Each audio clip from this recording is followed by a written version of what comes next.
تو مریم پیچھے چلی جائیں گی یا نواز شریف پیچھے چلے جائیں گے یا اسٹیبلشمنٹ کیا آگے اپنا سیٹلمنٹ کرتی ہے شہباز شریف کے ساتھ، وہ کیسے نواز شریف و مریم کو پیچھے کرتی ہے. یہ ایک لمبا کھیل مطلب گھر میں ہی کھیل ہوگا. ہاؤس آف شریف جیسے کہا جانے لگا ہے. پہلے تخت لاہور کہتے تھے، اب نیا نام دیا گیا ہے house of Sharif, house of Zardari, house of Sharif, مطلب طنزیہ نام ہے یہ سارے. تو اس روشنی میں دیکھیں کوئی بھی آ جائے، شہباز شریف آ جائے، نواز شریف آ جائیں، یہ جو موجود سچویشن ہے، جو انتشار ہے، سیاسی سماجی کیاس ہے، اکنامک ہے، جس کا جو برا حال ہے، مجھے تبدیل ہوتا نظر نہیں آتا جب تک ایک کنسنسس جیسے نیشنل کنسنسس کہتے ہیں کہ سب ریلائز نہ کریں اپنی غلطیاں، اور عدالتیں ہوں، اسٹیبلشمنٹ ہو، سیاستدان ہوں، اور عوامی چھوٹے گروپس ہوں، اور لوگوں کو یہ یقین دلایا جائے کہ جیسے 65 کی وار میں ہمیں پڑھایا گیا نا کہ ہم جیت گئے تھے، بنگلہ دیش میں ہمیں بتایا گیا کہ بنگالی غدار تھے اور ہم متحد تھے. میڈیا چھوٹا تھا، پتہ نہیں تھا، مگر اس میڈیا کی موجودگی میں سب کو یقین دلانا ہوگا کہ ہم ایک ہیں، میرٹ بحال ہو گیا ہے، ہم اب ایک دوسرے کا حق نہیں کھائیں گے، عدالتیں اب ہماری درست فیصلے کریں گی، جو مجرم ہے وہ مجرم ہے، اور کسی کو ملزم کے جب تک رہے گا اسے مجرم قرار نہیں دیا جائے گا، اور قانون اور انصاف نظر آئے گا ہوتا ہوا، انصاف قانون کی بالادستی ہوگی. ایس ایچ او 5 لاکھ روپے لے کر جسے چاہے گا اندر نہیں کر دے گا، جیسے اس وقت کہا جا رہا ہے کہ سیال کوٹ میں دوڑیں لگی ہوئی ہیں پولیس والوں کی کہ کون بنے گا کروڑ پتی. کہ وہ جو سری لنکا پریانتھا کمارا جو ہے اس کے قتل کی تحقیقات میں جسے چاہتے ہیں اٹھا کے لے جاتے ہیں، اور 5 لاکھ روپے بیسک ریٹ ہے بگننگ میں، کہ یعنی کہ کوئی تعلق بھی نہ ہوتا، ایکیوٹ ہونے کے 5 لاکھ روپے دینا پڑتے ہیں. درجنوں سینکڑوں کی تعداد سے لوگ اٹھائے جا رہے ہیں، روز اٹھائے جا رہے ہیں اور پیسے بنائے جا رہے ہیں. یہ کراچی والوں سے میں اکثر کہتا ہوں کہ دیکھو، کراچی والے کہتے ہیں نا کہ ہمارے ساتھ بڑی زیادتی ہوتی ہے. یقین کریں جو پنجاب کے عام آدمی کے ساتھ زیادتی ہوتی ہے، کراچی والوں نے وہ دیکھی ہی نہیں ہے. انہیں پتہ ہی نہیں ہے کہ وہاں پولیس کس انداز سے مظالم کرتی ہے اپنے ہی بہن بھائیوں پر. دیکھیں جناب، معاملات تیزی سے خراب ہوتے چلے جا رہے ہیں. ایک ادارہ تھا نا پہلے، ایک محکمہ جسے کہنا چاہیے، جو سب کے درمیان ہم آہنگی کی ضمانت تھا، جس پر سب کا اتفاق رائے تھا، جس کا سب احترام کرتے تھے، وہ بھی متنازع ہو گیا. اور کیوں متنازع ہوا آپ سب کو پتہ ہے. اب کوئی بچہ نہیں ہے جو صلح کرا سکے، جو صفائی کرا سکے، کہ صلح صفائی کے نام پر ہی گیم ہوتے رہے نا. سب سے پہلے ذہن میں رکھیں کہ یہ جو سقوط ڈھاکہ ہے، اس کے بعد جو کمیشن بنا حمود الرحمن، اس کی رپورٹ چھپا لی گئی تھی. ہندوستان سے لوگوں نے ریلیز ہوئی تو وہاں سے لوگوں نے پڑھا جنہوں نے، مگر پاکستان میں آج بھی وہ بین ہے. یہ بالکل ایسا ہی تھا کہ ایک مریض کو، مرتے ہوئے مریض کو میڈیکل رپورٹ دی جائے اور وہ چھپا لے اسے، تو اس کا کیا انجام ہوگا؟ آپ کے ساتھ وہی ہو رہا ہے کہ مریض کی رپورٹ تو چھپا لی گئی تھی، پتہ ہی نہیں ہے کہ دوا کیا لینی تھی، اور کہاں کہاں سے اندر سے بدن میں تکلیفیں ہیں، کون سے حصے ٹوٹ گئے ہیں، کہاں چوٹیں آئی ہیں، اور اس کا علاج کیا ہے اور اس کی دوا کیا ہے، یہ تو کسی کو پتہ ہی نہیں ہے نا. جب یہ صورتحال ہو تو معاملات مشکل سے مشکل تر ہوتے چلے جاتے ہیں. اور اب تو لوگ یہ کہنے لگے ہیں کہ اس اسٹیبلشمنٹ کو نئے بنگلہ دیش دینا تو منظور ہے مگر حقوق دینا منظور نہیں ہے.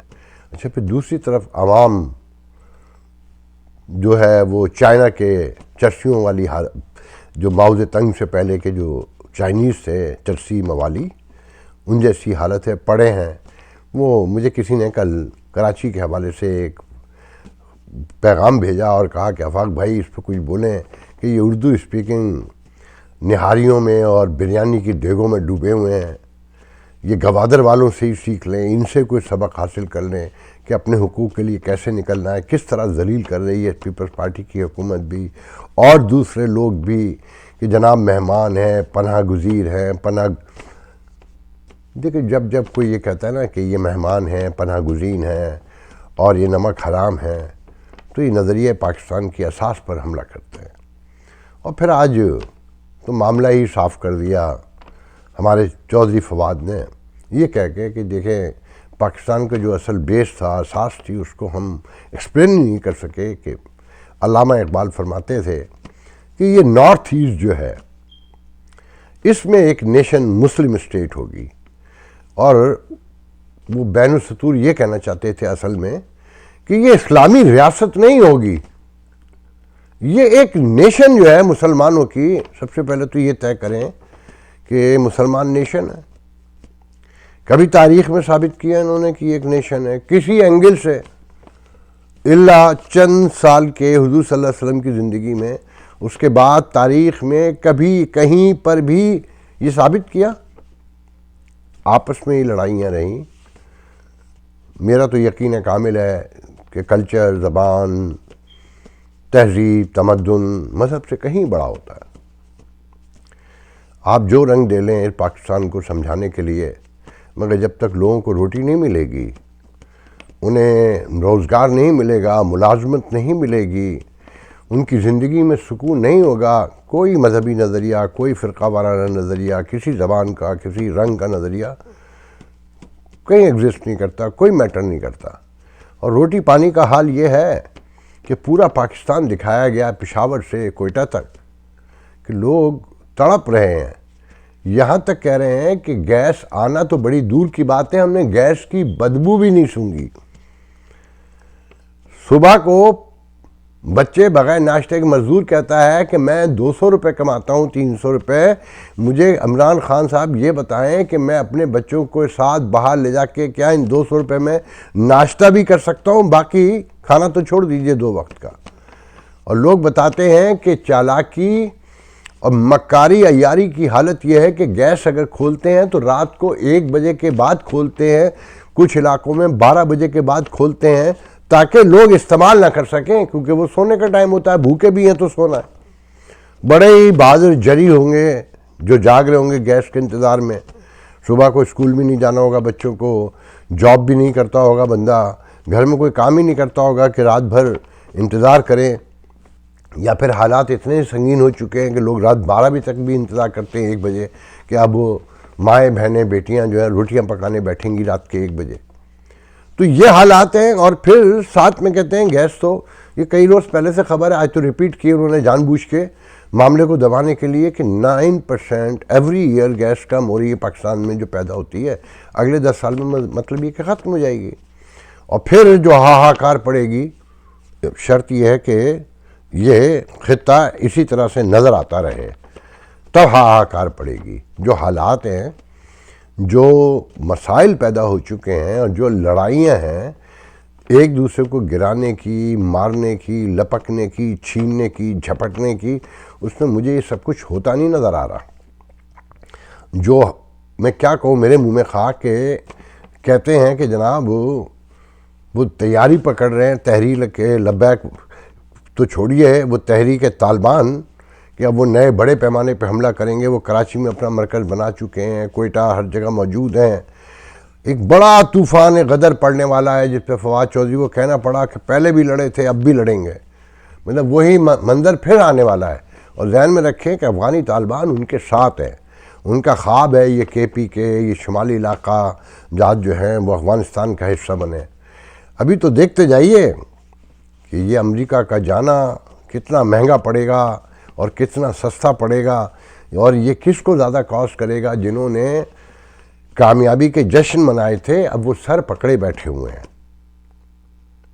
روک لینا تحریک طالبان کو، افغانستان سے رکوا لینا، منوا لینا اپنی بات، اور آپ نے ان کو تسلیم بھی کر لینا ہے. وہ آپ کے بدترین دشمن کے طور پر بھی سامنے آ رہے ہیں. امریکہ کو کوئی فرق نہیں پڑا، آپ کو فرق پڑا ہے اور مزید پڑے گا. آنے والے دنوں میں ثابت ہوگا کہ آپ غلط تھے ہمیشہ کی طرح جیسے پہلے غلط رہے ہیں. اور عمران خان صاحب جب یہ فرماتے ہیں نا کہ دیکھیں کتنا بڑا ظلم ہے کہ ہم نے ساتھ بھی دیا، ہم مرے بھی، ہم اس کے بدلے میں ٹکا بھی نہیں ملا، اور اتنی امداد ملی کہ جو نہ ہونے کے برابر تھی، اور ہمارے ہی ملک پر حملے ہوتے تھے ڈرون کے. وہ حملے آپ کی مرضی کے بغیر ہوتے تھے. جو حملے کرواتے تھے پوچھیں نا، آپ میں جرأت ہے تو ان سے پوچھیں نا کیسے کرواتے تھے. یا آپ کا کہنا کہ پوری دنیا مل کر ہمیں کہتی ہے کہ ڈبل کھیلا ہے ہم نے. بولنے سے پہلے سوچ لیا کریں، جب پوری دنیا مل کے کہہ رہی ہے تو کہیں تو کوئی خرابی ہوگی نا. بچپن میں سنتے تھے نا کہ متحد ہو کے گھر والے ہی کہتے تھے کہ تو بڑا شیطان ہے، تو بڑا خراب ہے. کوئی ایک بھی ساتھ نہیں دیتا تھا. جب پوری دنیا مل کے کہتی ہے تو کہیں تو سچ کہتی ہے نا. غور کریں اپنی ان باتوں پر اور اپنا احتساب کریں. سب سے پہلے وہ مشاہد حسین سید نے کمال بات کی، جو میں اکثر کہتا ہوں کہ یہ امریکن بڑے اسٹریٹ ہیں، بڑے سیدھے ہیں، کہ آپ ان سے کہہ دیں کہ ہم یہ کام نہیں کریں گے، وہ آلٹرنیٹ نکال لیں گے. وہ آپ سے انگیج کرنے کے لیے کوئی دوسرا راستہ ڈھونڈ لیں گے. مگر آپ منافقت کریں گے، جھوٹ بولیں گے، مکاری کریں گے، ڈبل کھیلیں گے. آپ خوش نہ ہوں کہ یہ سیکیورٹی بل جو ہے جس ایکٹ میں ترامیم کی گئی ہیں پاکستان کا نام نکالا گیا ہے. پاکستان کا نام نکالا گیا ہے، سراؤنڈنگ کنٹریز نہیں نکالا گیا. ضرورت جو ہے وہ ایجاد جو ہے وہ ضرورت کی ماں ہوتی ہے نا. تو یہ وہ ایجاد ہے. ان سارے معاملات کو غور سے دیکھیں. میں آخر میں صرف اتنا کہنا چاہتا ہوں، گوادر والوں سے اگر آپ نے لرن نہیں کیا ہے، کوئی قیادت نہیں ہے ان کے ساتھ. وہ اپنے طور پہ اپنے حقوق کے لیے نکلے ہیں. اگر آپ لوگوں نے لرن نہیں کیا ہے اور واقعی اس ملک کو آپ بچانا اور چلانا چاہتے ہیں تو اٹارنی جنرل کے جملے پہ مسنگ پرسنز کی ہیئرنگ کے دوران جو انہوں نے کہا ہے کہ یہ ایک ہی شرط پہ رک سکتی ہیں یہ گمشدگیاں کہ 10 لاکھ لوگ باہر نکلیں. انہوں نے تو آپ کو اشارہ دیا ہے، گو کہ انہیں پتہ ہے کہ آپ لوگ باہر نہیں نکلیں گے. اور انہوں نے تو معاملہ ٹالنے کی کوشش کی ہے کہ آرٹیکل 6 اطہر من اللہ کہتا ہے نا کہ آرٹیکل 6 لگا دیا جائے، ہال آف شیم بنا دیا جائے. کس کے؟ جو جمہوری حکمران ہے، وہ عمران ہو یا نواز شریف ہو یا بے نظیر بھٹو ہو، انہی کے لگانا ہے. مگر جو ذمہ دار ہیں ان کے بارے میں نہیں بول سکتا. وہ اطہر من اللہ آج دوسرے کیس کی سماعت میں کہتا ہے کہ میں تصور بھی نہیں کر سکتا کہ سپریم کورٹ کوئی ناانصافی کر سکتی ہے کسی بھی معاملے میں. رانا شمیم والے کیس میں میرے خیال میں کہا ہے. یہ وہ ملک ہے جس میں چیف جسٹس کہتا ہے کہ عدلیہ آزاد ہے، جس میں وزیر اعظم کہتا ہے کہ دنیا کا سستا ترین ملک ہے، اور آرمی چیف کہتا ہے کہ ہم آئین کے عین مطابق تابع اس کے کام کرتے ہیں اور سیاست میں انوالو نہیں ہیں. ان بیانات کی روشنی میں فیصلہ کر لیں کہ یہ ملک کہاں کھڑا ہے اور اس کے آگے بڑھنے کے کیا امکانات ہیں. اللہ حافظ.